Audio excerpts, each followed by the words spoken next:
ஒரு பெர்ஃபெக்ட்டான கல்யாணக்காரங்க வீட்ல செய்ற பிரியாணிக்கு உண்டான மட்டன் தால்ச்சா எப்படி பண்ணலாங்கிறத பார்த்துடலாம்.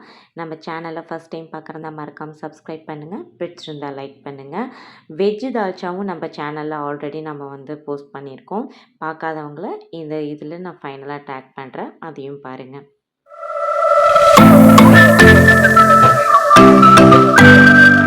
நான் 1 கப் அளவுக்கு துவரம்பருப்பு எடுத்திருக்கேன். நீங்கள் எந்த கப்பில் வேணாலும் நீங்கள் மெஷர்மெண்ட் பண்ணிக்கோங்க. அதிலே 1/4 கப் அளவுக்கு நான் கடலப்பருப்பை நல்லா வாஷ் பண்ணி ஊற வச்சிடலாம்.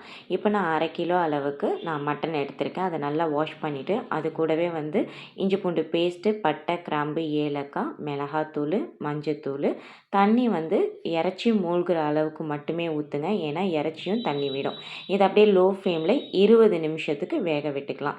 20 நிமிஷம் வெந்ததுக்கப்புறம் ப்ரெஷர்லாம் ரிலீஸ் ஆனதுக்கப்புறம் இப்போ நம்ம ஊற வச்சுருக்கிற துவரம்பருப்பை தண்ணியெல்லாம் வடிச்சிட்டு நம்ம இது சேர்த்துக்கலாம். அது கூடவே 2 பல்லாரி வெங்காயம், 2 தக்காளி, 2 பச்சை மிளகா, கொஞ்சோண்டு தண்ணி விட்டு நல்லா வந்து கலந்துட்டு இப்போ இதை வந்து 2லேருந்து 3 விசில் வரைக்கும் வேக விட்டுக்கோங்க.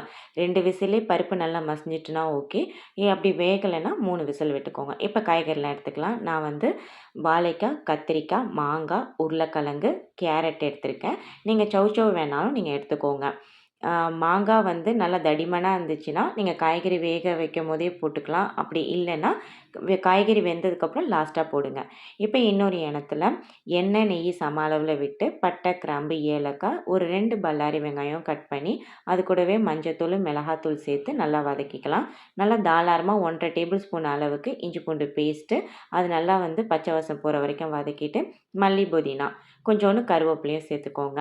நல்லா வதங்கினதுக்கப்புறம் இப்போ நம்ம கட் பண்ணி வச்சுருக்கிற காய்கறியெல்லாம் சேர்த்துக்கலாம். காய்கறியெல்லாம் நல்லா பெருசு பெருசாக தான் கட் பண்ணியிருக்கணும் தால்ச்சாக்கு.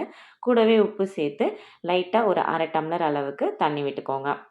நான் மாங்காய் வந்து நல்ல முத்தின மாங்காவாக இருந்தனால நான் இப்போவே சேர்த்துக்கிட்டேன்.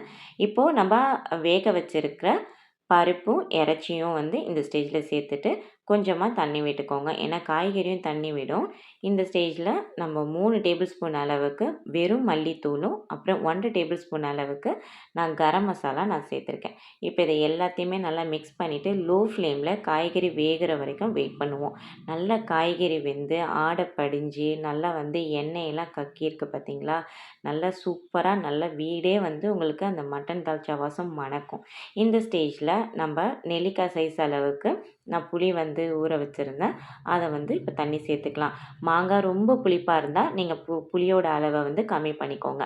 தால்ச்சா கொஞ்சம் புளிப்பாக இருந்தால் தான் நல்லா சூப்பராக இருக்கும். அவ்வளோதான். புளி நல்லா ஒரு 10 நிமிஷத்துக்கு வந்து கொதித்ததுக்கப்புறம் அடக்கிடலாம். அவ்வளோதான். பாருங்கள் எவ்வளோ அப்படியே அந்த இறைச்சியோட கொழுப்பு வந்து நல்லா உங்களுக்கு எண்ணெய் கக்கி எப்படி இருக்குது பாருங்கள். சும்மா அட்டகாசமான டேஸ்ட்டில் இருக்கும். கண்டிப்பாக ட்ரை பண்ணி பாருங்கள். நம்ம சேனலில் ஃபஸ்ட் டைம் பார்க்குறதா மறக்காமல் சப்ஸ்கிரைப் பண்ணுங்கள். பிடிச்சிருந்தா லைக் பண்ணுங்கள். தேங்க்யூ.